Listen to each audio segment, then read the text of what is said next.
tardes. Os saludo en nombre de la Fundación José Barreiro. Yo soy Pilar Varela y el acto que hacemos en el día de hoy, lo primero, agradeceros de corazón que estéis aquí, a las personas que os habéis desplazado hasta Mieres, porque estamos un poco por toda Asturias. Queremos también abrir el debate a toda Asturias y hoy estamos encantados de estar aquí. Mieres forma parte esta conferencia o este diálogo entre Jorge Arévalo y Javier Cueli de un programa más amplio, que es lo que os hemos presentado en el vídeo. Estamos empeñados en pensar en positivo y en pensar con una perspectiva larga, que es Asturias 2050. Dijimos una serie de palabras importantísimas, todas ellas en el vídeo: concienciada, auténtica, competitiva, y eso queremos desmembrarlo analizando aspectos. Y en el día de hoy pues vamos a reflexionar sobre el reto de la formación profesional. Estamos en el inicio de un curso, lo hemos estado comentando a lo largo de estos días, que desde luego en Asturias se le ha prestado una atención especial por parte de los medios de comunicación al inicio del curso en la formación profesional. Creemos que como país estamos en un empeño con esta nueva ley del año 2022 de poner valor a la formación profesional, porque sabemos que ahí estamos construyendo el futuro desde ir construyendo ya el presente en el que estamos. Y la verdad que es un lujo venir a reflexionar sobre los retos de la formación profesional. También comentaba con Ángel, el director general, que la expectativa estaba alta. Ahora la cuestión también es irla cumpliendo. Pues os decía que tenemos a dos personas que conocen la formación profesional, vamos, de una forma espectacular, porque los dos han sido profesores de formación profesional muchos años, 24 en el caso de Jorge, y también muchos y en cargos directivos, Cueli aquí en Asturias, en la Laboral y en otros centros, y también los dos han estado al frente de la gestión de la formación profesional a nivel de los gobiernos. En el caso de Jorge, pues más de 20 años siendo director general y muchos de ellos viceconsejero de formación profesional, con lo cual tenemos un lujo de verdad tenerlo aquí. Y Cueli de la misma manera, hasta hace muy pocos meses, creo que fue en el mes de mayo que hubo el cambio, que se organizaron las consejerías de otra manera en el Gobierno de Asturias, era también el director general, primero de formación profesional y después de planificación de la formación profesional. Sin más, tenemos poco tiempo porque a eso de las 8:20 más o menos vamos a tener que dejar la sala y vamos a plantear una primera cuestión así de abierta, que es que cada uno de ellos nos traslade su reflexión sobre los retos de la formación profesional ante un mundo en transformación digital, sostenible, ecológica, todas las transformaciones que estamos viviendo, los retos de la formación profesional. Le vamos a dar un poquito más de tiempo a Jorge, que ha venido de más lejos. Le vamos a dar un poco más de tiempo. Harán esta primera intervención y después seguiremos el diálogo con ellos. Y no menos de 20 minutos también vamos a tener para que podáis intervenir desde el público, las personas que queráis. Nos están siguiendo muchas personas que también le agradecemos por streaming online, con lo cual cuando hablemos desde el público tenemos que hablar con micrófono, porque todo ello se graba. Pero bueno, no es ningún inconveniente. Y sin más, Jorge, bienvenido a Asturias. Muchas gracias. Y puedes ya empezar. Bien, ¿me escucháis? Sí, estupendo. Bueno, yo he preparado una... No sé muy bien cuál era el formato y por si acaso había preparado una presentación que imagino que ahora aparecerá por aquí, si lo preguntan desde allá. Pero...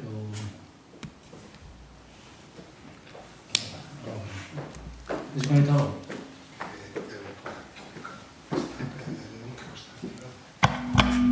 Ahora sí, perdón. Ah, correcto, muy bien. Bueno, entonces, pues os puse un título, perdón, a lo que iba a ser, bueno, este rato que iba a estar hablando con vosotros, vosotras, porque avanzamos hacia lo inimaginable. Y eso inimaginable puede ser algo muy bueno o puede ser realmente algo horroroso. Todo va a depender de cómo seamos capaces de plantear lo que va a ser el futuro. Y la verdad es que da gusto ver que haya fundaciones como esta, en nuestro caso también lo hemos hecho, que estén analizando lo que puede ir ocurriendo en Asturias hacia 2050, sabiendo que será 2030, 2040, 2050, pero ir analizando qué es lo que viene, porque lo que viene va a ser algo realmente arrasador en muchos aspectos, como ahora voy a argumentar, que nos puede ayudar mucho a vivir mejor, pero nos puede ayudar mucho a hundirnos en una situación de lo que mucha gente llama nuevo orden mundial, que está siendo, como estáis viendo, un nuevo desorden mundial en todos los aspectos. Dentro de ese desorden mundial, porque se ha roto todas las reglas ahí en la geopolítica, en el comercio, en la economía, estáis viendo, se está reventando todo, en las alianzas que ha habido a lo largo de la historia en el planeta, todo esto que nos está generando, que nos afecta a todas y a todos como ciudadanos europeos, bueno, españoles, europeos, en el mundo, todo esto, además, que al final lo que estás haciendo, pasas la página del periódico, cambias el canal de la televisión, pues ya te estás hartando, y si ves que estás un poco ya machacado con todo lo que estás escuchando, al final lo que pides es otra ración de croquetas, a ver si te pasa la depresión. Pero el contexto está en que esa reconfiguración del mundo, tenemos que darnos cuenta que no solo está en 4 o 5 personas que están poniendo todo, perdonadme la expresión, patas arriba, sino que además el mundo está avanzando en un contexto, sobre todo en el ámbito tecnológico, que va a hacer que el mundo en 10 años sea algo diferente a lo que hemos conocido a lo largo de toda nuestra historia. Y esto muy poca gente lo está asumiendo. Y tenemos que tenerlo muy claro. Los que vamos siendo mayores, pues hombre, nos preocupa, pero algo menos. Los que sois jóvenes, evidentemente tenéis que estar muy atentos, muy atentas a lo que va a pasar y la preparación que debéis de tener y la preparación que la formación profesional tiene la obligación de transmitir a todo el alumnado para que esté preparado ante lo que viene, pero también y sobre todo a las personas que ahora están trabajando y que no deben de perder su puesto de trabajo. Todo esto nos lleva a que hasta ahora hemos ido trabajando básicamente, desarrollándonos como seres humanos en base a unas certezas. Esas certezas, evidentemente, lo que nos decía era saber qué podíamos esperar, qué podíamos creer y cómo debíamos de actuar. Y a partir de ahí, con esas certezas, bueno, pues íbamos. Y no íbamos mal, a veces bien. Bueno, hemos ido avanzando a lo largo de la vida. Y sin embargo, la encrucijada histórica en la que estamos en este momento es porque en la historia del ser humano nunca ha habido una tecnología que nos puede llegar, en su caso, hasta sustituir. No digo que como seres humanos, pero sí como trabajadores. Esto no ha pasado nunca. Que una inteligencia artificial tenga capacidad de decisión significa que tenemos una inteligencia en paralelo a la inteligencia humana. Y si pensamos dentro de 15 años quién va a tomar las decisiones, si la inteligencia humana o la inteligencia artificial, estaremos todas y todos de acuerdo que será el ser humano quien tiene que tomar las decisiones. Pero para que eso sea así, la preparación de las personas tiene que ser diferente a la que hemos ido haciendo hasta ahora. Siempre desde mi punto de vista. Quiero decir, con toda humildad, y cómo lo hemos ido haciendo nosotros o cómo nos hemos preparado para esto.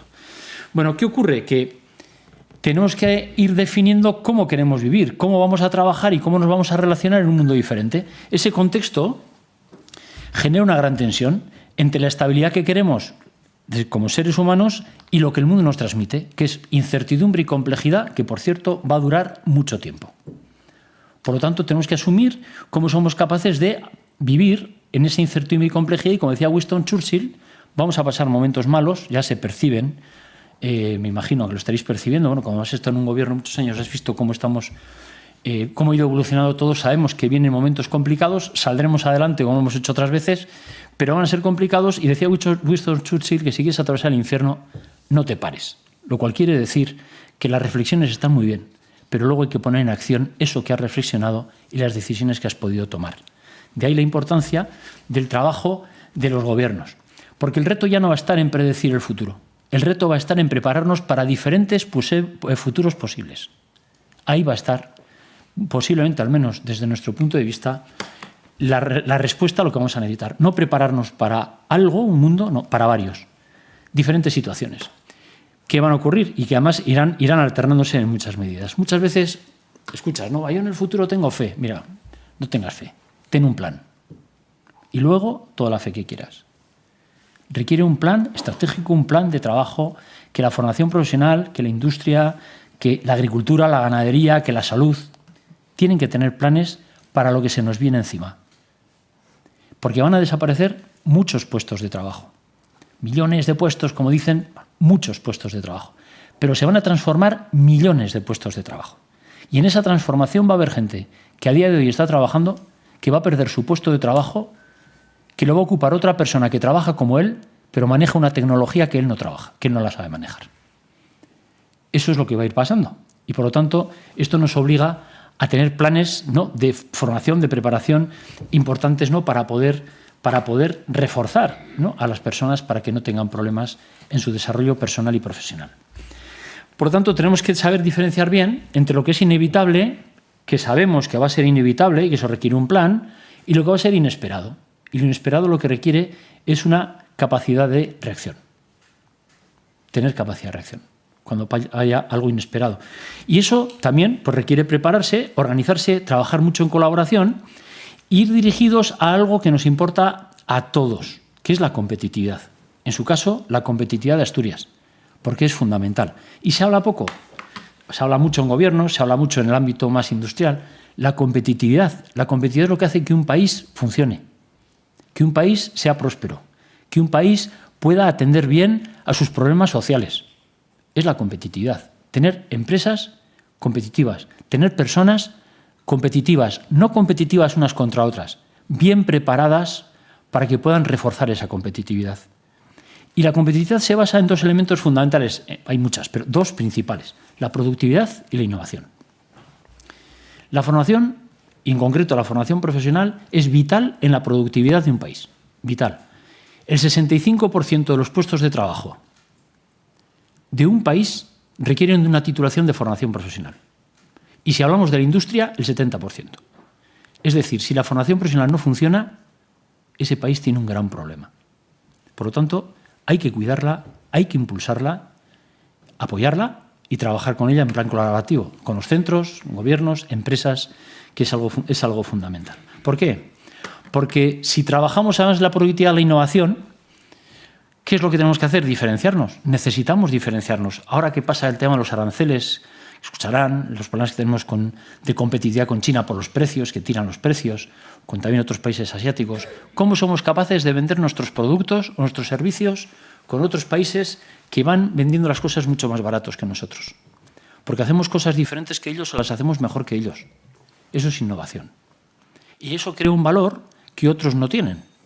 Y que lo tenemos que conseguir aquí también, ayudando a nuestras empresas para que hagan cosas diferentes, se atrevan a hacer cosas diferentes. Y también ahí los centros de formación profesional pueden ayudar y mucho a las empresas, sobre todo a las pymes y a las micropymes, para que trabajen en conceptos de innovación aplicada.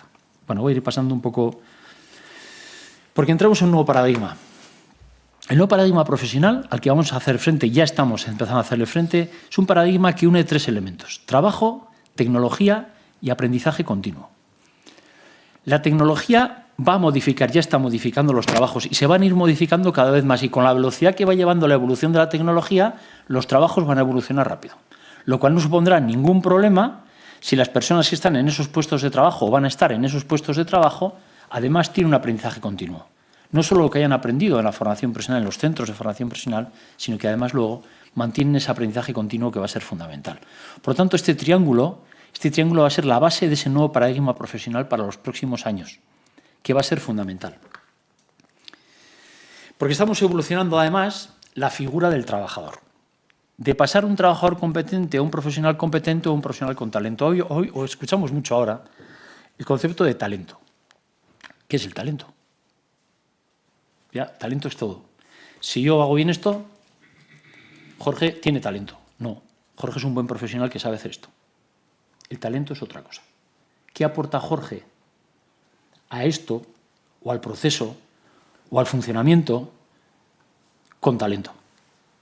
Cambios, lo que sea. No es hacer esto bien. Entonces, cuando veíamos que necesitábamos talento, y en nuestras empresas hoy necesitamos evolucionar, el talento es evolucionar en el tipo de profesional que necesitamos, hay que evolucionar, no nos vale con que hagan las cosas muy bien, que trabajan muy bien ya en la formación profesional, necesitamos que adquieran otro tipo de conocimientos, otras capacidades, competencias diferentes. ¿Y eso cómo lo hacemos? Bueno, nosotros os voy a dar nuestra reflexión y cómo lo hemos puesto en marcha. Esto ya está puesto en marcha hace años y nos está dando un magnífico resultado.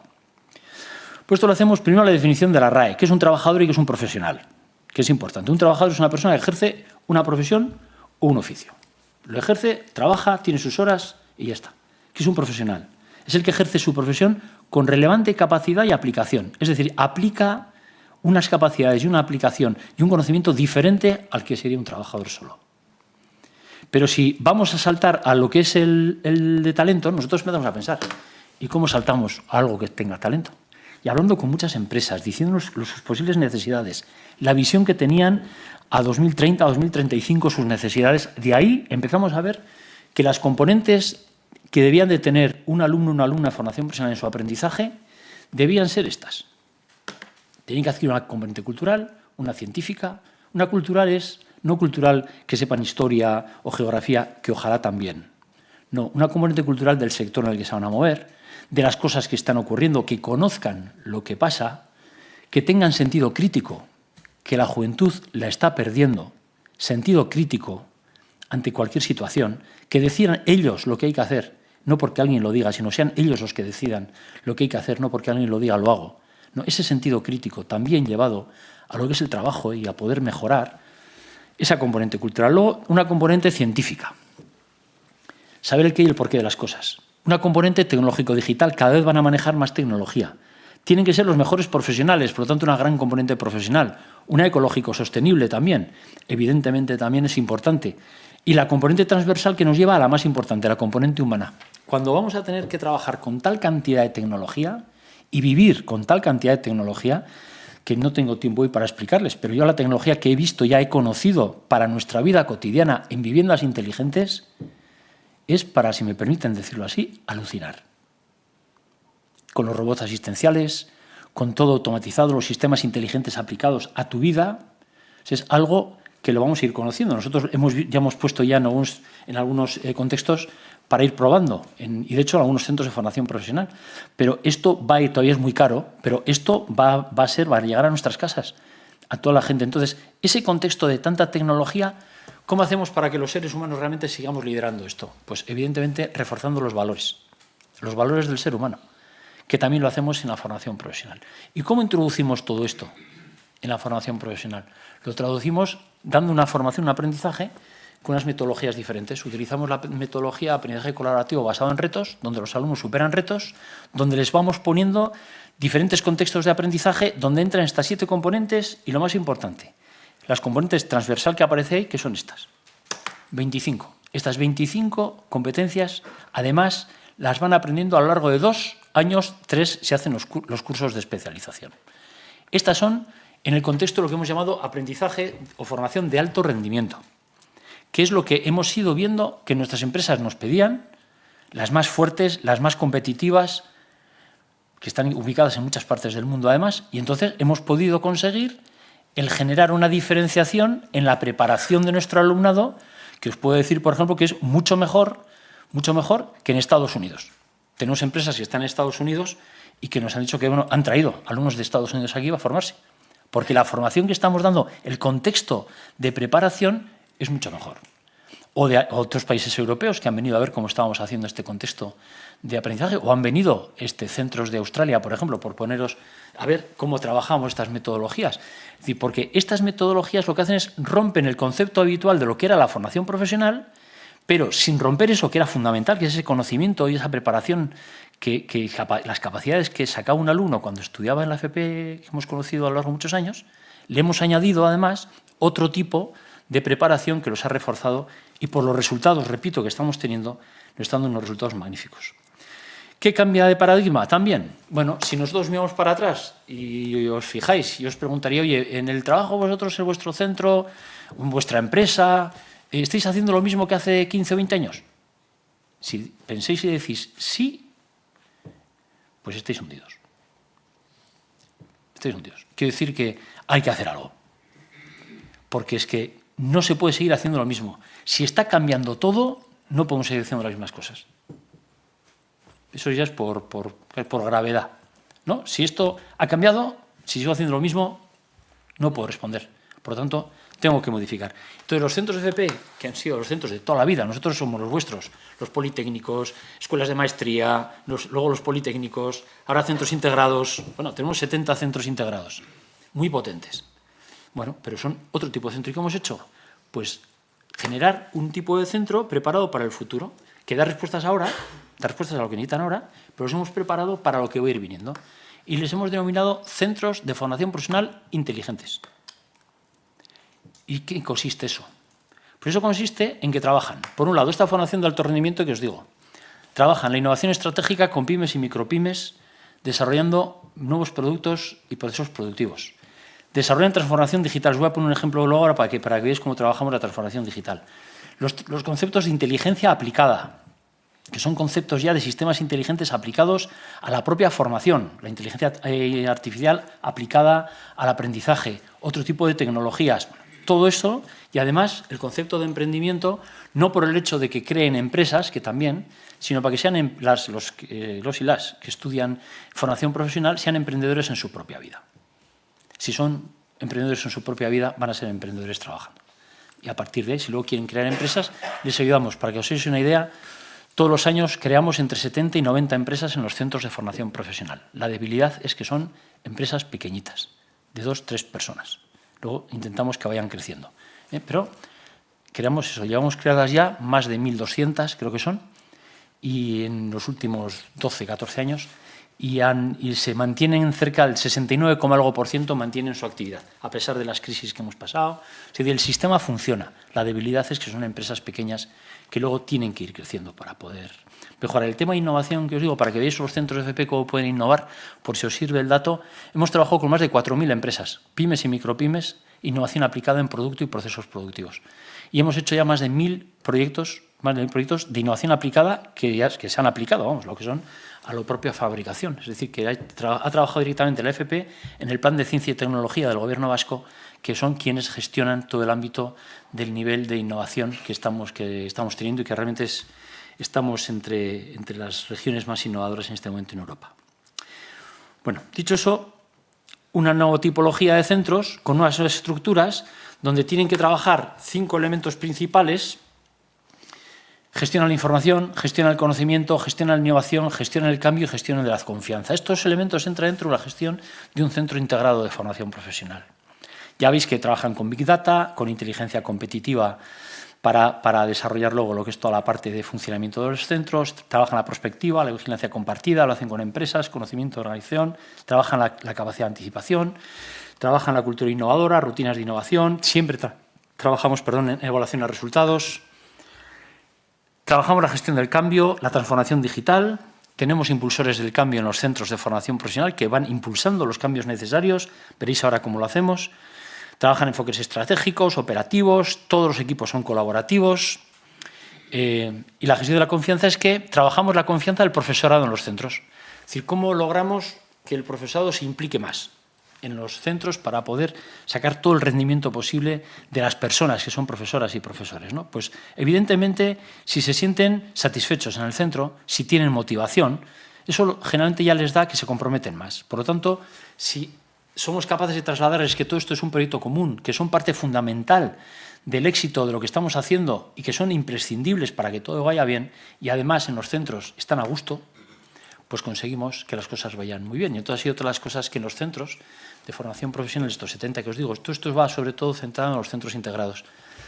Por el instituto de secundaria tiene otras normativas. Los centros integrados tenemos nuestra propia normativa, aparte de la del Estado tenemos la nuestra propia en el País Vasco. Entonces todo este concepto nos da unas posibilidades de desarrollo enormes para trabajar esto que veis aquí. Un centro integrado inteligente tiene una dirección ejecutiva, la dirección del centro. Bueno, tiene el Consejo Social, una dirección ejecutiva, luego tiene una dirección de innovación, tiene una dirección de estrategia. Esa dirección de estrategia marca, analiza, estudia, reflexiona qué estrategia tiene que llevar el centro en los 3 próximos años, que luego se la traslada a la dirección ejecutiva, que es quien va a tomar la decisión. Pero está la dirección de estrategia y gente específicamente trabajando estrategia. Otra dirección con otra gente trabaja en la innovación. Con eso, ¿qué vamos a hacer? ¿Qué podemos hacer diferente o que evolucione, que nos lleve a poder responder a esas necesidades de futuro? Y cuando ya esa dirección de innovación ha aplicado qué innovaciones va a hacer, entra en funcionamiento lo que es la dirección, en este caso la dirección que hemos llamado operativa, ¿no? La dirección operativa es la que hace que las cosas pasen. Si hemos decidido que vamos a hacer esto, la dirección operativa se encarga de que se haga. Todo eso a través de la mejora continua. Trabajamos la ISO 9000, 14000, la OSAS 18000, los puntos FQM, todos los centros tienen mínimo 400 puntos, 100, 500, 400, 500 puntos FQM. Todo eso va unido con unos impulsores que veis aquí en el centro, impulsores del cambio, impulsores de la transformación digital, que lo que hacen es impulsar esas transformaciones que se hagan, animan al profesorado, les ayudan para que puedan ir llevando adelante esas transformaciones. Puesto en otra diapositiva igual, ya veis, dirección de estrategia va marcando, análisis, vigilancia competitiva, construye la estrategia. Veis que la dirección de innovación empieza a crear proyectos, dirige proyectos, pilota proyectos. Por ahí vamos a ir, entra la dirección operativa y ya entra la implementación y la consolidación en todos los centros, ¿no? Esa sería la diapositiva del recorrido que llevamos para que las cosas vayan funcionando de una manera diferente, repito, siempre dando respuesta a ese futuro que nosotros ya más o menos hemos podido percibir. Y para terminar, os voy a enseñar, os hablaba de la transformación digital. Claro, un centro de estas características, cuando os decía que tiene que ser diferente en todo. Y cuando aplicamos transformación digital, también tenemos que aplicar la transformación digital en los centros inteligentes. Lo que hemos hecho es introducir nuevos espacios.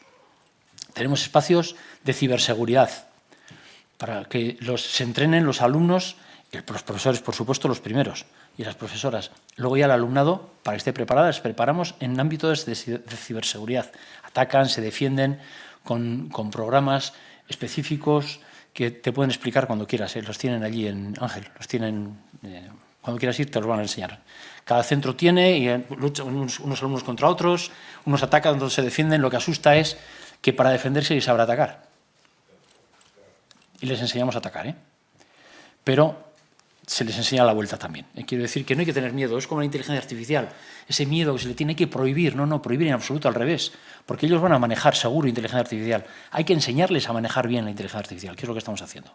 Y cuando estudien, trabajen en inteligencia para que trabajen. Yo cuando he dado clases, que algunas he dado últimamente también, porque para echarles un cable, para que os hagáis una idea, les decía, mira, yo trabajo en edificación y obra civil, era mi especialidad, ¿no? Proyectos. Y les decía, me vais a presentar un proyecto hecho por inteligencia artificial. Estructuras, el cálculo de estructuras, todo por inteligencia artificial.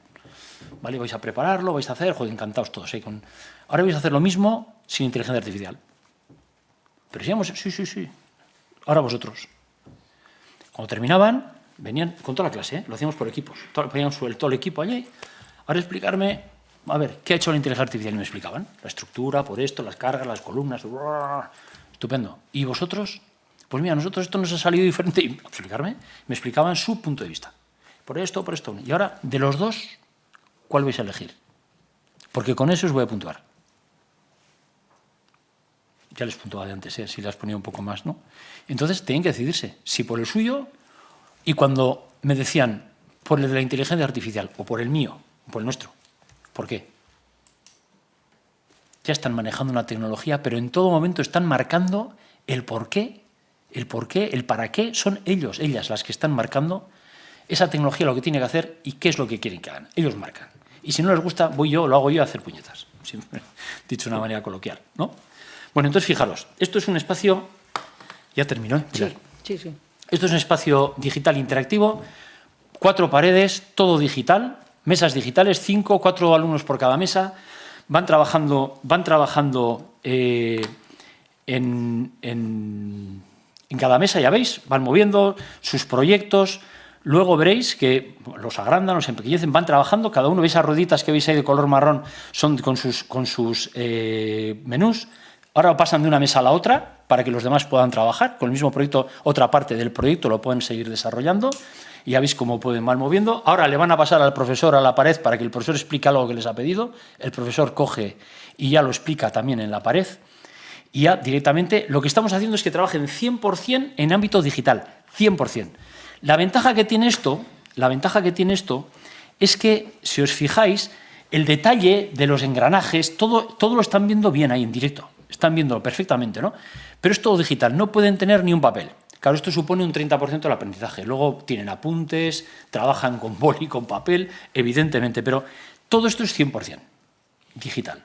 Entonces, hemos colocado ahora, tendremos que son unas 50 o 50 y tantas aulas de estas ya colocadas, ya para que están ensayando para ver Esto es un taller nuestro de fabricación mecánica, el de Vergara, de un centro integrado nuestro, pero bueno, porque a 360 grados también puedes estar trabajando en conceptos inmersivos. Aunque veréis que tenemos espacios inmersivos. Es decir, que trabajan lo que es el concepto interactivo inteligente en el ámbito de lo que es una tecnología nueva, diferenciada, ¿no? Que es un concepto muy avanzado, que no existe. Y entonces, bueno, ellos ya van a salir con un conocimiento de esas capacidades que pues mucha gente no va a tener, ¿no? Pero repito, para las clases, para el profesorado, es un avance enorme. Esto también lo estamos colocando solo una pared de 4,5 metros en las aulas. Una es una aula normal. Estas aulas no son normales, como veis. Una sola pared, 4,5 metros. Sustituimos las pizarras digitales por una, en este caso, pared interactiva, que es digital. ¿Qué ocurre? Que ponemos una mesa. Una mesa. Entonces, pueden trabajar con la mesa y con la pared. Y entonces van interactuando. ¿Qué ventajas tienen estas aulas? Estas que habéis visto, pero también esta que solo tiene una mesa y una pared, para que se entrenen también, y por eso es mucho más barato también. Entonces, para que los centros vayan cogiendo, podemos poner más. En que luego las aulas se conectan entre ellas. Es decir, ahora por ejemplo, Ángel, que aquí tenéis un centro, algo de esto, este aula en un centro nuestro, en el mío, de San Sebastián, se conectaría en un aula en Avilés con el aula nuestra en San Sebastián. Porque yo paso de una mesa a otra, como habéis visto con este movimiento, que está, dices, ¿cuánto está? ¿Medio metro? Medio metro. Pero es que le da igual pasar a medio metro que a 8.000 kilómetros, porque es digital. Podemos conectarnos con Australia, ¿no? Esto es lo que viene. Esto es lo que viene. Por eso os digo que, ¿esto es necesario ahora para nuestro alumno? No, no es necesario. ¿Habría esto es vital? No, no es vital. ¿Es importante? Sí, sí es importante, porque va a llegar. Entonces hay que empezar, sobre todo, a prepararnos nosotros, como administración, en su momento, y como en este caso, como centros, ¿no? Y como alumnos y como profesores, hay que meternos en este mundo que va a llegar, aunque no nos guste. Este otro espacio es un espacio, bueno, esto es el control que se lleva, esto sería el control de un centro para controlar las diferentes aulas, y también sería un centro inmersivo. Si hubiera otra crisis como la del COVID, estaríamos preparados para trabajar ya todo el ámbito digitalizado en este campo. Bueno, esto veis inmersivo con las gafas. Es un espacio en el que trabajan 5 alumnos a la vez, trabajando un elemento, como habéis visto en este momento, esto es una UCI, en el que el avatar ese que veis ahí es un alumno o una alumna. Y ya veis que están trabajando en conjunto. Estarían trabajando en esa UCI varias personas. Ellos están metidos en la UCI. Tú les ves así, ¿no? Moviéndose. Ellos están en la UCI. Esto es un aerogenerador que está a 60 metros de altura. Cuando ellos están ahí, que son 5, si veréis que hay más de un avatar, los veréis por ahí abajo, ¿eh? Están trabajando sobre el motor, ya veis más manos por ahí, y una otra cabeza por ahí abajo, miran hacia abajo y les da el vértigo de los 60 metros. O sea, trabajan con vértigo, porque luego van a subir de verdad un aerogenerador. Van a trabajar, pero van a ir entrenados, ya para no tener ese vértigo, ¿no? Dejamos aquí en este momento. Sí, ya está, termino ya. Venga. Ya he acabado. Mira, solo dos cosas más. Sí. Quedaros con esto, por favor. Anticipar ese futuro no supone mejorar lo que es. Quedaros con esto, por favor. Supone avanzar hacia lo que será. Y la última, que me gusta mucho, pues la pongo siempre. Un día nos vamos a morir, es cierto, pero el resto de los días no. No os olvidéis. ¿Eh? Muy bien. Ya llegará, cuanto más tarde mejor. Pero o sea que ánimo, que hay muchos días para hacer muchas cosas. Muy Gracias, bien, Pilar. Pues muchísimas gracias. Luego vamos a ir concretando algunas cuestiones más. Y ahora, Cueli. Funcionan, ¿eh? Sin que toquemos nada. Sí, vale. Sí. Bueno, buenas tardes. Yo voy a ser breve, más breve. El problema de hablar después de Jorge es que ya no tiene casi que decir.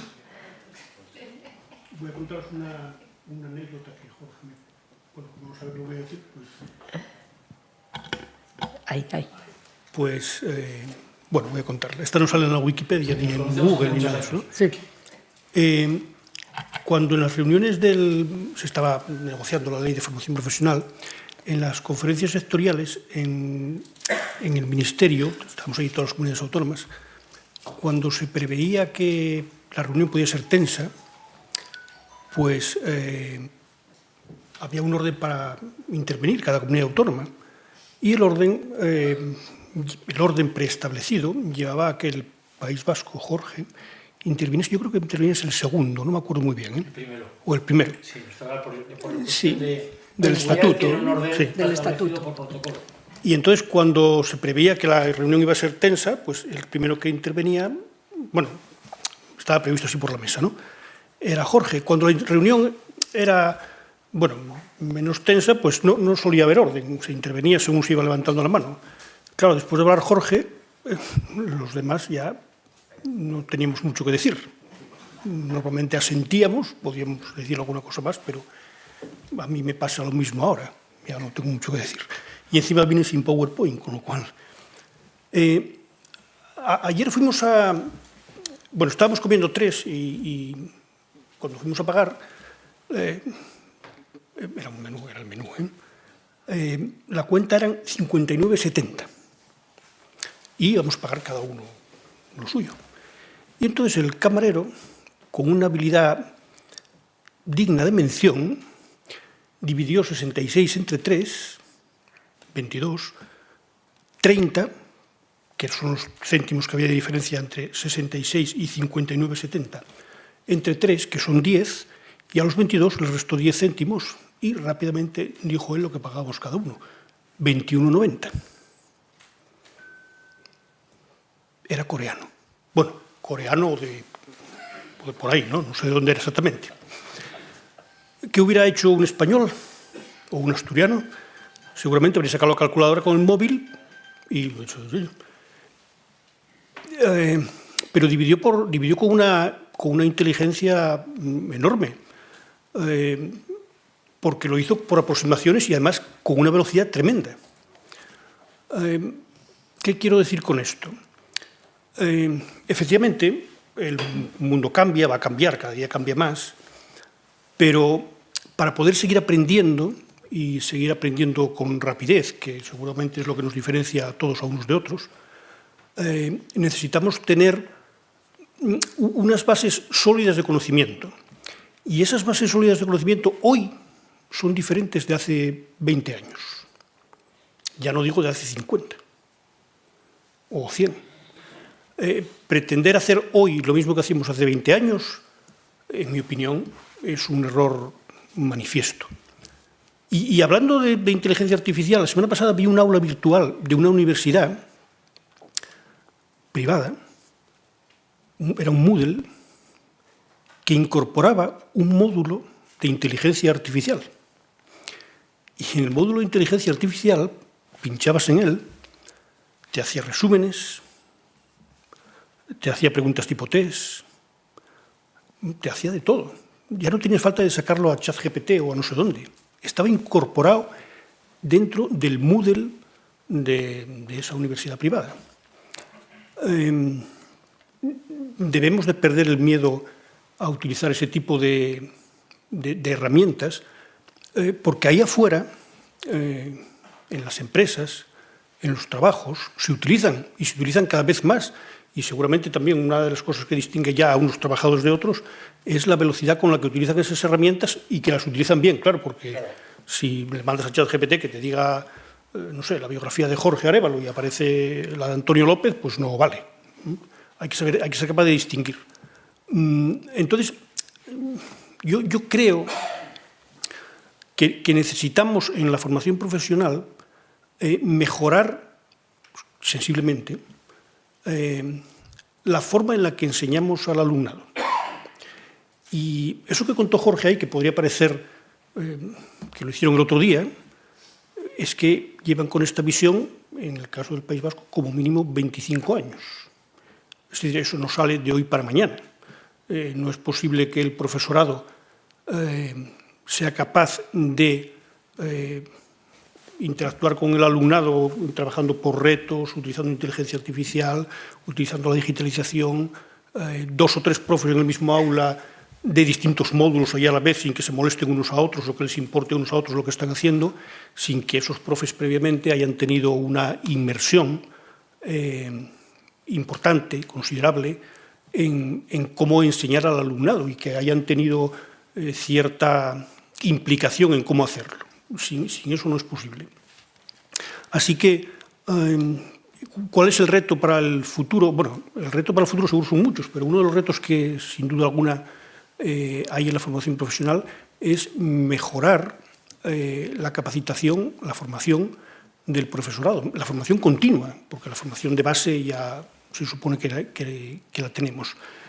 A mí a veces me asombra un poco el que al alumnado se le exija, al alumnado de FP, por parte de las empresas a veces, dicen, ¿no? Es que no saben, suelen decir a veces las empresas, no saben lo que hacemos en la empresa, y sin embargo no ponemos nunca el foco en que a veces es necesario que para que el alumno sepa lo que se hace en la empresa, pues igual hay que invertir en la formación del profesorado. Yo creo que eso es una clave fundamental para el futuro. Y lo que diferencia a la formación profesional de otras enseñanzas son precisamente las empresas. En otras enseñanzas no está la empresa, no participa en la universidad un poco, pero tampoco mucho. Pero en la formación profesional la empresa participa en la formación del alumnado. Hasta ahora participaba con lo que llamábamos las prácticas, la FCT, la formación en centros de trabajo, y ahora participa más, no en muchas más horas, salvo que se vaya al régimen intensivo, pero participa más porque es una formación, la empresa participa en la formación de, en principio, en teoría, prácticamente todos los módulos que se imparten en el centro. Y esa diferencia entre que la empresa, digamos, un agente externo al mundo educativo, participe en la formación del alumnado, que no existe ni en la ESO ni en el bachillerato, ni por supuesto en primaria, es una diferencia lo suficientemente importante como para considerar que la formación profesional requiere de otros análisis, de otros cauces distintos, diferentes de los que tiene el resto de la enseñanza. Y excluyo la universidad, porque si no mantendremos seguramente el mismo ritmo de aprendizaje que tenemos ahora mismo y llegaremos probablemente tarde a muchas de estas cosas que comentaba Jorge hasta ahora. Yo no creo que, el mundo efectivamente cambia mucho, pero yo creo que las personas, los alumnos y las alumnas que estudian y que mantienen a lo largo de su vida conexión con continuar aprendiendo y continuar estudiando, son capaces de adaptarse a los cambios. El problema está cuando, como decía Jorge, si llevas haciendo lo mismo mucho tiempo, pues seguramente luego te va a costar hacer el cambio, incluso será casi imposible. Y eso exige, pregunto yo, cambiar o modificar totalmente los planes de estudio, como a veces parece sugerirse. Pues yo creo que no.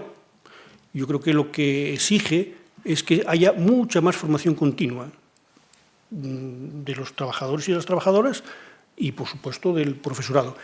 Y en ese sentido, la Unión Europea, dentro del Pacto de la Industria Verde, pues uno de los ejes de ese pacto es precisamente la mejora de la capacitación de los trabajadores y de las trabajadoras. Y apuesta mucho por una cosa que, ahora es como un poco novedosa, que son las microcredenciales, que en la ley de FP también aparecen, aunque con otro nombre probablemente, los grados A serían, más o menos, y que deberíamos de abrirles el camino, la puerta de los centros y de las aulas, para que podamos tener una mejor formación de los profes, para que puedan a su vez enseñar a los alumnos y alumnas, y también de los trabajadores y de las trabajadoras. Y eso, sin duda alguna, redundaría en el beneficio de la formación profesional. Y aunque, igual lo sale ahora en el intercambio, yo creo que corremos un riesgo importante. La gente, no hay más que ver, los que estáis ahí sois más jóvenes, pero yo, por ejemplo, yo soy mayor. No soy tan mayor, pero yo podría jubilarme. Y como yo, muchísima gente se va a jubilar en 2, 3, 5 años. Y esa gente que se jubila, pues habrá que sustituirla por otra gente. Y hay un cuello de botella del que, desgraciadamente, yo creo que se habla muy poco, que es el máster de formación del profesorado, que, primero, ayer, por cierto, leí un artículo, no recuerdo de quién era exactamente lo mismo, pero había algo en la prensa, sí, ya sé de quién era, de la directora del Centro Integrado de Formación Profesional de la Felguera, de imagen y sonido, que hablaba de los másteres. El máster, para ser profe hay que hacer un máster. Un máster, si no lo tienes, no puedes ser profe. Y, claro, a veces decimos, animamos a que los profesionales de informática, por ejemplo, pues se apunten a la lista, que se abrió una lista de interinos para informática. Yo, ya, pero es que, ¿qué pasa que se apunten si no tienen el máster? Y además, si están trabajando, es muy difícil que lo hagan. Yo creo que ahí vamos a tener un problema, no sé, seguramente en 5 años. Y si no permitimos o no encontramos una fórmula para que se pueda incorporar profesionales al mundo de la enseñanza, si lo tienen a bien, claro, no obligatoriamente, aunque luego tengan que hacer el máster, pues será difícil conseguir que la capacitación del alumnado, las competencias digitales, etcétera, etcétera, pues sean a las que aspiramos. Así que formación del profesorado, capacitación de cómo se accede al cuerpo de profesores. No quiero hablar ahora de los centros. Jorge ahí habló de los centros, ¿cómo los llamabas? De alto rendimiento. Centros integrados inteligentes. Centros integrados inteligentes. Bueno, basta que sean integrados, lo de inteligentes se lo supone. Exactamente. Todo eso requiere de muchísimo esfuerzo y de muchísimos cambios, creo yo, y de muchísima planificación. Bueno, yo ya termino. Muy bien, muchas gracias, Javier. Vamos a darle una vuelta de un poco más de concreción a la cuestión y un diálogo entre los dos, 10 minutos, para que luego vosotros digáis lo que queráis preguntar desde el público. Yo, respecto al País Vasco, quisiera que Jorge, a ser posible, porque esto no es una idea de Jorge, aquí la cuestión es que hay un plan detrás. Jorge, todo lo que nos ha contado, Jorge es responsable de 5 de los 6 planes que hay de formación en el País Vasco. Es decir, ellos van haciendo sus planes de formación, ahora están en el 6º plan y Jorge es responsable de 5 de esos 6 planes. Entonces, a mí, por ejemplo, una cuestión que siempre me ocurre cuando hablo del País Vasco es que todo el mundo dice, sí, pero es que los vascos tienen mucho dinero. Y yo siempre digo lo mismo, sí, hay que invertir dinero, efectivamente, pero fundamentalmente yo creo que lo que hay es un proyecto. Entonces quisiera que Jorge, si es posible, si es así, como lo estoy comentando yo, nos afirmes como las cuestiones fundamentales. También te he escuchado decir que un decreto es fácil de hacer, o una ley. Lo que es difícil es involucrar a las personas para que sean capaces de que eso no solo sea una idea de Jorge, porque si es una idea de Jorge, pues Jorge acabará dando charlas en muchos sitios, pero lo importante es que hay una realidad que ha cambiado. ¿Y como cuáles serían, Jorge, como las lecciones aprendidas? Por ejemplo, la existencia de técnica es un elemento fundamental. En Asturias vamos a tener un centro de innovación.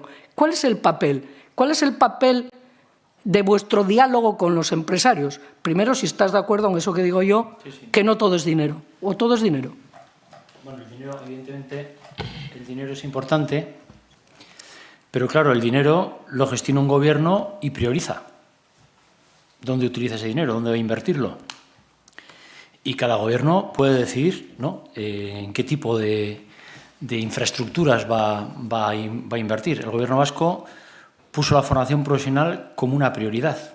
Entonces, hemos podido hacer muchísimas cosas porque hay un proyecto de gobierno en el que cuando hemos ido desarrollando esto 22 años en el gobierno. Y siempre que hemos hecho un plan, si os fijáis en los planes de formación profesional, el primero fue en el año 1997, para que os deis una idea, el último fue en 2023. 22, perdón. El hecho está en que ese plan que hemos hecho FP entra dentro de un plan conjunto del propio gobierno, el plan industrial, o sea, todo el desarrollo de transformación digital, o sea, tiene un sentido en cuanto a que somos una parte importante de un desarrollo que está muy por encima de nosotros también, ¿no? Entonces, evidentemente eso requiere inversión, requiere apoyo y eso lo hemos tenido. Por lo tanto, el dinero es importante, pero lo importante es la decisión de un gobierno que apoya algo porque ve que es prioritario para esa evolución, esa competitividad del país que os decía anteriormente. Y esta manera de cómo vais involucrando a los profesores, hay como unos centros que van siendo un poco pioneros, ¿no? Siempre. ¿Y qué papel hace técnica en eso? Bueno, pues sí, muy buena pregunta, porque lo hemos hecho siempre es desde que yo estaba allí, por lo menos, digo, desde el año 95, estuve en el año 95-2005 y luego entre 2012 y 2024, final de 24, hasta octubre. Esto hay que hacerlo por convencimiento. O sea, el que alguien publique un decreto, una ley, no sirve absolutamente para nada. Y alguno dirá, ojo, ¿qué está diciendo? Pues lo que oís. Lo que oís. Si una ley luego no se desarrolla como se debe, no funciona. Y para que se desarrolle como quieres que se desarrolle, porque entiendes que es la ley que hay que poner en marcha, la gente que va a trabajar en ella tiene que estar convencida que eso hay que hacer. Y eso nunca ha funcionado, al menos nosotros. Yo siempre pongo el ejemplo nuestro, En nuestro ejemplo nunca ha funcionado porque saques un decreto y digas, aquí tenéis el decreto tal del fecha tal, que se cumple a partir del septiembre del año tal. Es muy bonito, pero lo que hemos hecho siempre es ir convenciendo a los centros, primero, explicándoles por qué íbamos a hacer las cosas, cómo lo veíamos, qué opinaban sobre lo que estábamos diciendo, qué problemáticas veían y la decisión que habíamos tomado luego para ponerlo en marcha. Y quiénes eran voluntariamente los que querrían empezar con el proyecto. Nunca se ha obligado a nadie. Ni a centros, ni dentro de los centros al profesorado. Cuando os digo, por ejemplo, las metodologías, estas que os he contado, que tuvimos fuertes discusiones muy interesantes, porque nosotros defendíamos que había que cambiar la metodología, pero había profesorado que defendía, y con muy buenos argumentos, que lo que se estaba haciendo en el proceso de enseñanza-aprendizaje de toda la vida era muy bueno. Y teníamos debates muy potentes, y a mí me gustaban mucho, porque había debates para donde todo el mundo escuchaba las dos partes, las versiones, y nosotros lo que decíamos, oye, tenéis toda la razón también, pero tenemos que probar esto. ¿Quién quiere probar? Empezamos con 25 profesores en 2013, enero, con 25 profesores y 200 alumnos. Así fue. No recuerdo el número de centros. A día de hoy, cuando yo me marché, en octubre del 24, teníamos más de 2.500 profes impartiendo estas metodologías y el 80% del alumnado de formación profesional, los centros integrados, 33.000 o 34.000. Por convicción. Han ido sumándose, lo ha dicho muy bien Javier, lo que es trabajar en equipos docentes, 3 profesores en el mismo aula, igual tienes 2 ciclos del Sagrado Medio Grado Superior, primero o segundo, todos ahí trabajando en conjunto, proyectos conjuntos. Bueno, eso se ha hecho porque se han convencido. Y a una mayoría ahora está de acuerdo que esas metodologías son las que hay que llevar adelante. Y hay una minoría que no le gusta, pero que lo hace porque ya está entrando todo el mundo. Y entonces va entrando. Eso ha sido siempre un poco la línea que decías, Pilar. Es por convencimiento. Porque un decreto lo hace un gobierno. Siempre es decir, joder, es que esto habría que hacer, sí, pero esto es un follón. A ver, ¿un gobierno qué hace? Decretar o desarrollar leyes, que luego las aprueba el Parlamento. ¿No? Las prepara, diseña, desarrolla y luego las aprueba el Parlamento y se llevan adelante, se implantan. Pero por convencimiento. Porque por ordenar, es decir, a partir de ahora en Euskadi toda la formación profesional va a trabajar con estas metodologías, no duramos ni 2 meses. Porque me hubieran dicho que no. ¿Y qué haces? ¿No? Pues entonces no merece la pena.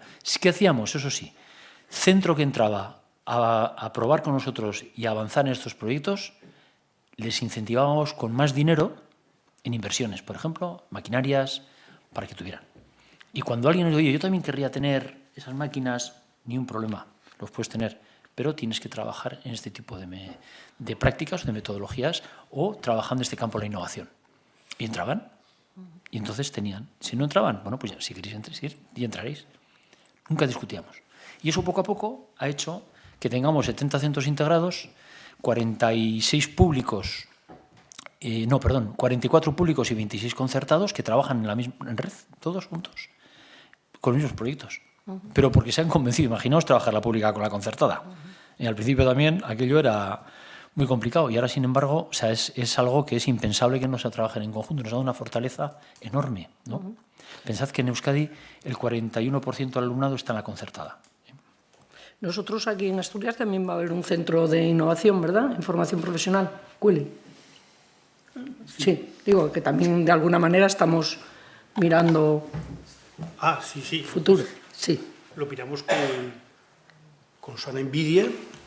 Y hay Es que veo que Jorge no ha acabado hablando de técnica. Ahora ya te digo luego. Y dimensionando las cosas, a ver, cualquiera que haya visto técnica, la primera vez que uno va a técnica, sale de allí, Jorge, deprimido.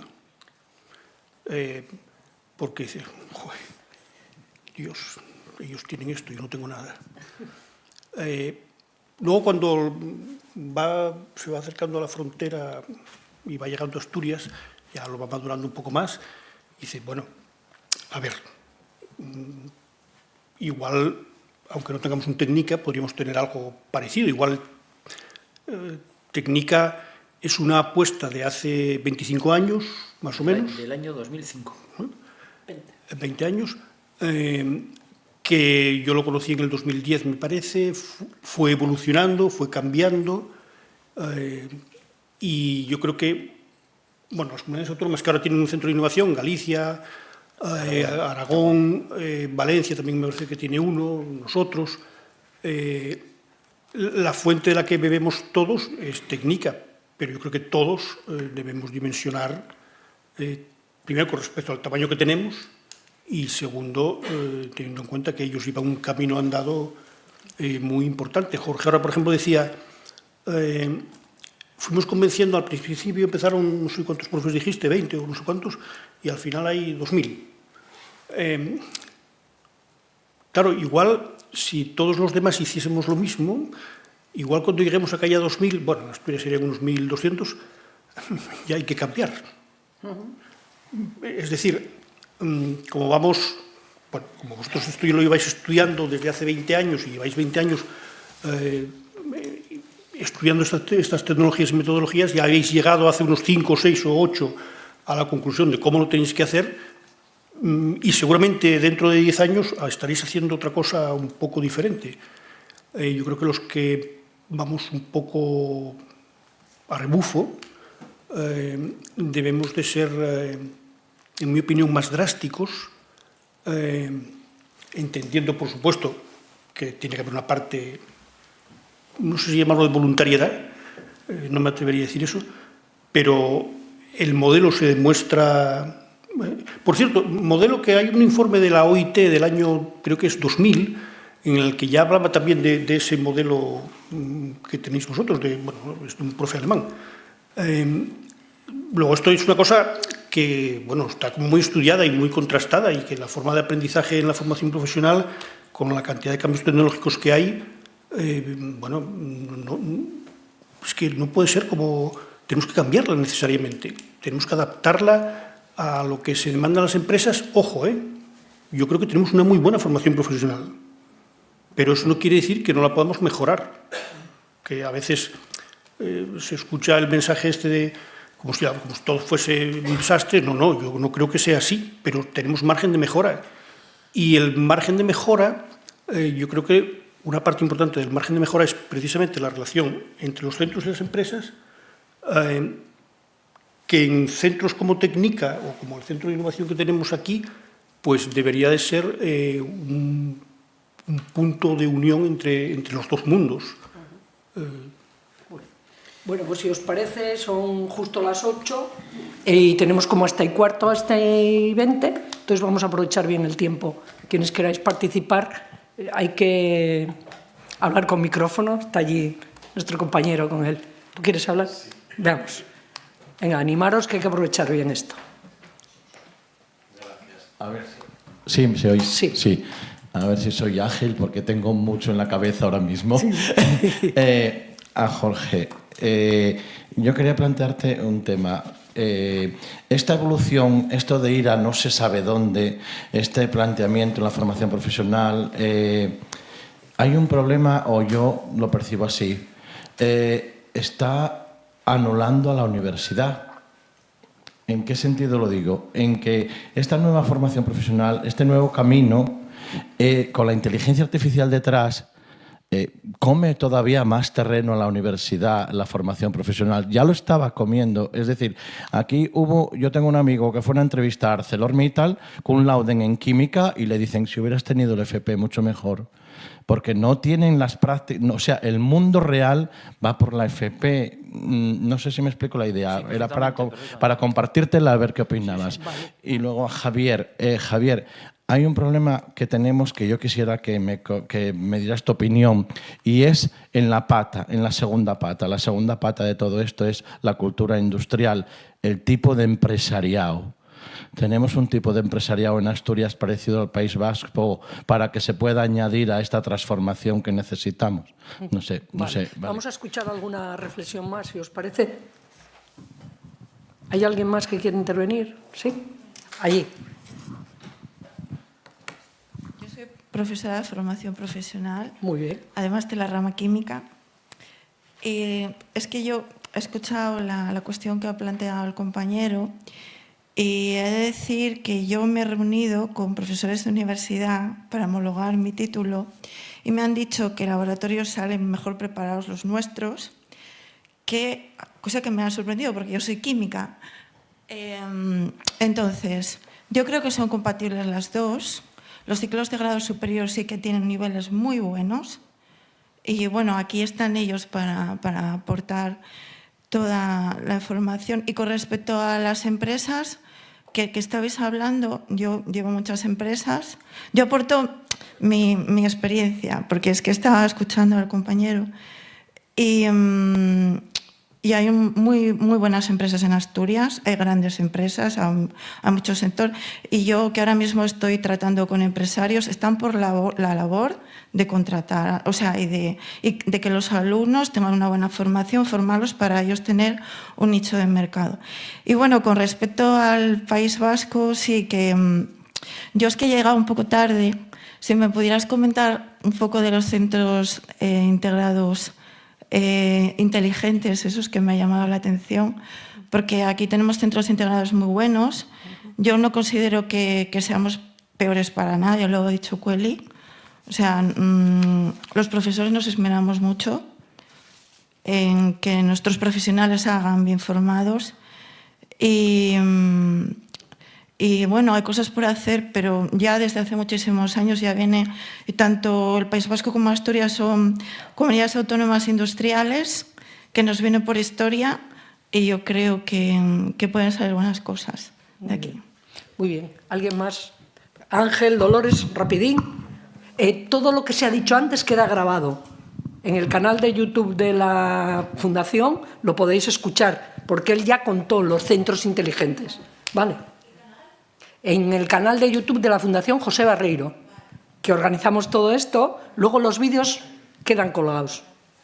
Dolores, Ángel, en el orden que queráis. Ángel, que está ahí primero, y luego cierras, Dolores, para que nos dé tiempo a que... Sí. Gracias. Nada, dos apuntes muy breves. Muchísimas gracias a los dos. Interesantes las dos aportaciones. Más dirigido a ti, Jorge, la parte de las empresas, es decir, los centros de innovación en esas 5 comunidades donde están. Aquí es incipiente, de hecho no está puesto en marcha, aunque está constituido, tiene una dotación mínima, etcétera, pero no está en marcha formalmente. Es una herramienta, pero yo creo que no va a ser suficiente. Coincido con la compañera docente que acaba de intervenir en el que creo que sí hay empresas sensibilizadas y motivadas hacia la potenciación de la formación profesional. Están preocupados por el relevo generacional, al igual que lo estamos todos los que estamos en esta sociedad. Da igual que seamos más próximos a este gremio, a este marco que es la formación profesional desde la perspectiva de la que miremos, ¿no? Entonces, al margen de los centros de innovación y demás, ¿qué otras palancas o de acercamiento, qué otras iniciativas puntuales, etcétera, que hayan acercado a ese tejido empresarial a verse, digamos, acogido e integrado, haciendo aportaciones directamente en los centros, los centros integrados prioritariamente, me imagino que será el escenario al que se acercan mayoritariamente. Y para Javier, otra cuestión, volviendo a otra pata que me preocupa, como a él muchísimo, que es la del profesorado, que yo creo que efectivamente mayoritariamente se esfuerza y ofrece una calidad formativa mucho más que razonable. Quizás haya algo, efectivamente, que sea el punto de partida. Lo del cuello de botella está clarísimo. No lo fío a que sea dentro de 5 años, a que esperen a que me jubile yo o que te jubiles tú, Javier. Es antes, ya lo estamos viviendo, lo estamos pasando relativamente mal en determinadas especialidades para conseguir docentes. A los hechos me remito. Yo soy un docente de una especialidad en la que a estas alturas del curso mi puesto, estoy en otras funciones y evidentemente está sin cubrir mi puesto de trabajo con un docente que me sustituya. Y como yo hay muchísimos casos en determinadas familias profesionales. La formación inicial, quizás no el máster, y sí apostar por una tutorización de la fase de prácticas mucho más guiada, mucho más activa, mucho más conducente hacia metodologías de trabajo colaborativas, es decir, que no sea la formación previa, sino que esté integrada dentro de esa fase inicial que todo funcionario o funcionaria pasa en lo que conocemos como escenario de prácticas, o llámese como se quiera, ¿no? Una tutorización, mentorización, otras fórmulas que sean ya en el desarrollo profesional de los primeros años en la docencia. Muy bien. Gracias. Queremos resolver lo grande y lo pequeño, ¿eh? Vamos, Dolores. Muy breve, gracias por la exposición. Sí. Y a Jorge, que allá en el 2001 nos invitó a todas las comunidades autónomas a ver lo que se estaba haciendo en el País Vasco, en un congreso, y nos llevó a Mondragón. Claro, yo preguntaba, ¿y todas estas máquinas y esto? Y nos decía, colaboración con las empresas. ¿O han cambiado mucho nuestras empresas? Puede ser. O yo pensaba en Asturias y digo, si por tener los alumnos en las empresas nosotros teníamos que pagar en aquel momento. O sea, la diferencia de concepción era importante. Como hay que seguir aprendiendo de la FP del País Vasco, yo creo que cuando una cosa está dando resultado, lo mejor es hacer inmersiones también de formación del profesorado en el propio País Vasco. Es una propuesta.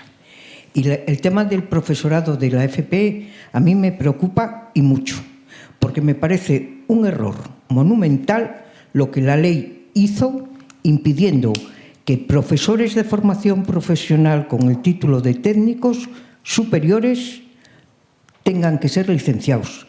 Entonces, una química puede estar poniendo rulos en una peluquería, que ya me diréis, soy química, por eso lo digo, porque sí me dejan presentarme a las oposiciones de tal, y una técnico en estética, pues a lo mejor en este caso sí podría, porque son de los especiales, pero me entendéis. Vale. Eso, solo una cosa, o se toma en serio el máster para que aprendan pedagogía, psicología y no sé cuántas cosas más que se ven. Vale. Por favor, revisar el tema de formación del profesorado, los que seguís teniendo alguna responsabilidad en formación profesional para los técnicos. Vale. Carmen, cerramos, ¿vale? ¿Hablas? ¿Tú al final del todo quieres? Ah, vale, pues ellos contesten. Vale, gracias. Vale, gracias.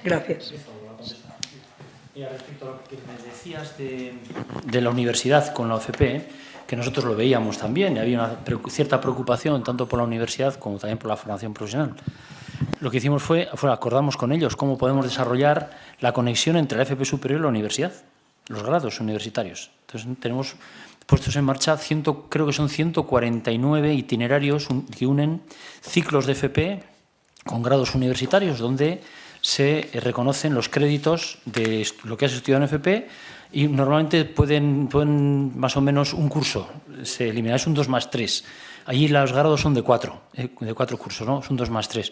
Con eso lo que hemos podido demostrar es que podemos trabajar juntos y segundo, que la potencialidad que le damos al alumno y alumna que ha hecho FP y luego universidad, en este caso un grado, adquiere un conocimiento mucho más potente que se ha ido solo por el bachiller o se queda solo con la FP, ¿no? Entonces ahí lo hemos solventado bien y con las 3 universidades que tenemos, una pública y 2 privadas, con ellas hemos trabajado de esa manera. O sea, que en ese aspecto está funcionando bien. Lo que me comentabas de la relación centros con las empresas, el éxito empezó cuando empezamos a dar formación continua, que se llamaba continua, en nuestros centros a personas que estaban trabajando en las empresas. Es decir, que nuestros centros eran la base, por acuerdo de gobierno. El gobierno fue quien decidió que los centros los centros reglados, que se llamaban entonces, impartieran la formación no reglada, ¿no? Como mayoritariamente. Eso dio un conocimiento entre las empresas, primero, de que ya se apoyaban en centros, se conocían, mandaban a sus trabajadores, se formaban. Luego empezamos a hacer diagnósticos de necesidades de formación, porque las empresas no sabían qué formación tienen que dar, sobre otras pequeñas, medianas, pequeñas y muy pequeñas.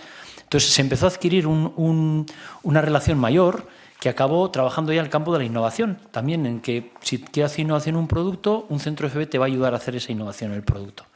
Eso ha supuesto que tenemos centros en todas las comarcas, en algunas comarcas más de uno, y entonces hay centros que se relacionan con 300, como aquí, con muchas empresas, pero no solo se relacionan en el ámbito de las prácticas, sino que ya se relacionan para cualquier cosa. Cualquier cosa que necesiten las empresas saben que si van a un centro de FP, ese centro de FP les busca una solución o se va a encargar de trasladar la necesidad a otros centros o, en su caso, a la Viceconsejería de Formación Profesional para buscar la solución. Eso nos ha dado un trabajo en red muy potente entre los centros, las empresas y la propia administración también, ¿no? Que ha sido la forma de ir trabajando. Pero es que esto empezamos hace muchos años también.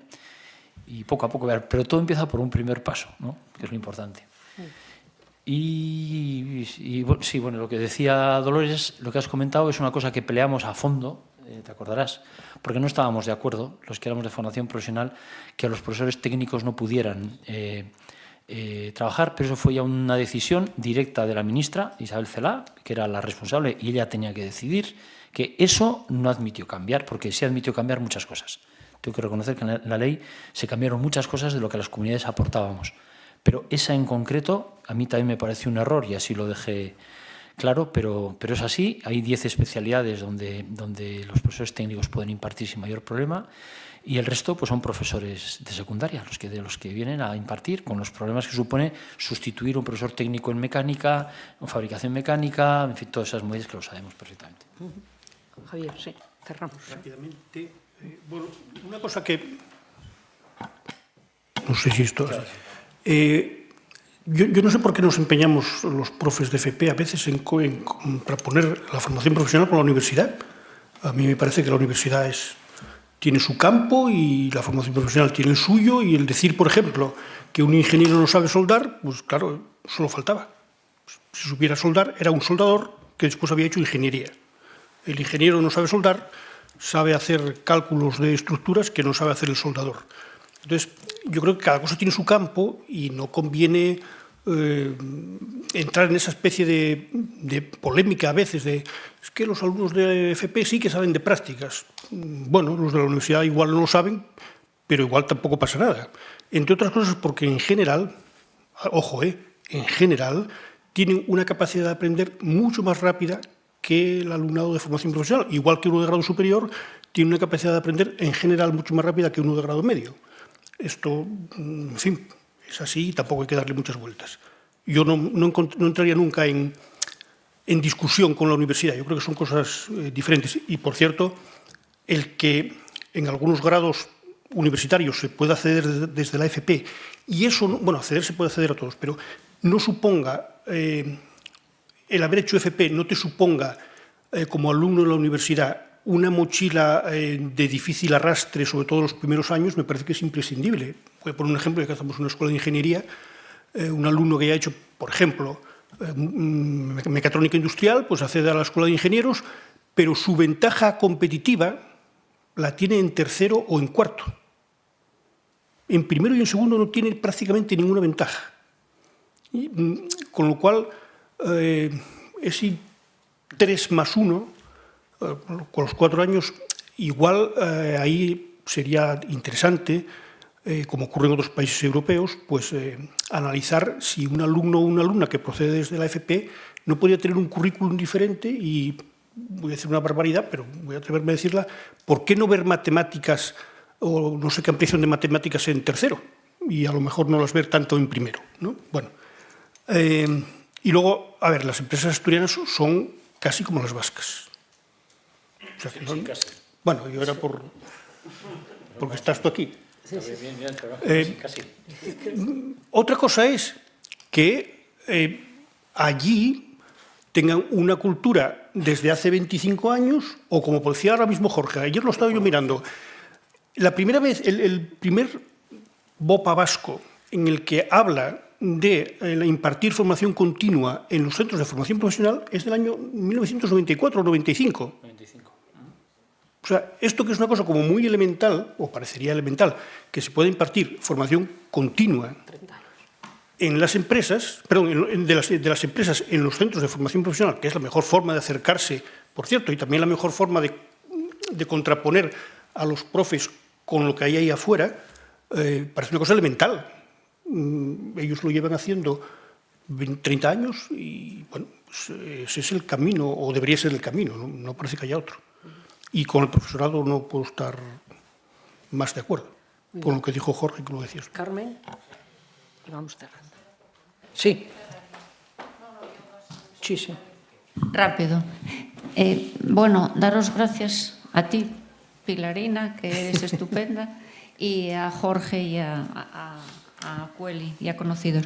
La verdad es que tienes que saber que cuando pensamos en esto de la FP, enseguida pensamos en ti, en el País Vasco. O sea, saliste a colación rápido. Y bueno, Cueli por añadidura, porque ahora tiene experiencia en varios campos y también nos podrá ilustrar ahora que estás en industria. Bueno, la verdad es que las conferencias, que si te apetece las puedes seguir, Jorge, los empresarios que estuvieron y que hablaron, Pilar, sí, te he de recordar, sí, la verdad que se mostraron, tuvieron una actitud positiva, echar para adelante, invertir, es decir, que no pudieron tener más expectativas mejores, bueno, mejores respecto a lo que pueden, lo que va a venir ya sabemos que está complicado, ¿no? Pero la verdad es que se mostraron siempre a favor, vamos, siempre en positivo, y fueron empresas potentes y nos hablaron de todo el comercio exterior que tienen, las relaciones internacionales, que abrumaba solamente de pensar que desde Asturias, o sea que yo pienso como Cueli, que las de aquí deben ser parecidas a las vuestras. Otra cosa es que haya. Y luego, totalmente de acuerdo contigo, tiene que haber un plan estratégico, tiene que creerse verdaderamente en que hay que hacer 4 cosas fundamentales pero bien, y bueno, a ver si es posible. Como Cueli y yo estuvimos un tiempo trabajando, sabemos las dificultades, pero oye, habrá que ser optimista. Yo los de las empresas, la verdad que nos pareció muy positivo. Entonces, que sepáis también que esto lo vamos a traducir en una propuesta escrita. Queremos que esto quede, el equipo de trabajo, tenemos ilusión en que esto quede para el futuro, es decir, que no solamente sea algo que estamos hablando, reflexionando y todo eso, sino que haya también una proyección por escrito, pues también, oye, para a los poderes públicos mostrárselo. Oye, mire, esto es lo que hay. ¿A usted qué le parece? ¿Invertiría en esto? ¿Cree que debemos trabajar por esta línea? Y entonces, bueno, creo que en ese sentido el equipo de la Fundación y el equipo que estamos trabajando en esto tenemos bastante optimismo. Pero bueno, gracias por todo, y en nombre del equipo y del equipo grande y el más pequeño, gracias por habernos ofrecido esta estupenda propuesta. Muy bien. A la Pilarina. Muy bien. Muchas gracias. Muchas gracias, Carmen. Bueno, Carmen, claro, ha sido consejera de Educación, aparte de ser la directora de la Fundación José Barreiro, que os decía que somos quien organizamos todo este ciclo de conferencias, y no quiero levantar esta sin deciros que la próxima será el próximo jueves, día 2, y vendrá Eva Alcón Soler. Ella es la rectora de la Universidad Jaume I y es la presidenta de la Conferencia de Rectores de España, de la CRUE, y estará a las 7 de la tarde en el Paraninfo de la Universidad de Oviedo, en Oviedo, y el tema es la transformación de la educación, o la educación ante los retos de la digitalización. Luego, a lo largo del trimestre, abordaremos sanidad, servicios sociales, cuidados, es decir, estamos intentando abarcar como las cuestiones fundamentales, analizándolas en lo actual, pero pensando en la perspectiva hacia el futuro. Yo creo que la de hoy ha sido súper interesante, o sea, muchísimas gracias, Jorge y Javier, porque lo que decía Carmen ahora es verdad. Cada vez que hemos hecho reuniones con empresarios, que están todas grabadas, las podéis ver, 2 de ellas que se hicieron, todos hablaron de la importancia de la formación profesional. Es decir, que estamos como un tema que es central a lo de hoy, a lo que tenemos que construir con todos los cambios y para no dejarse apoyar por el futuro, porque el futuro será lo que también nosotros todos vayamos construyendo. En ese sentido, pues muchísimas gracias a los dos, muchísimas gracias a las personas que habéis venido aquí y también a las que nos han seguido por el canal, y deciros que quedan, y todas están colgadas, es decir, que si tenéis interés por qué dijeron de la inteligencia artificial, qué dijeron del medio rural, porque hemos ido abarcando, bueno, el programa está por ahí, es súper amplio y continúa hasta final de año. Vale, gracias.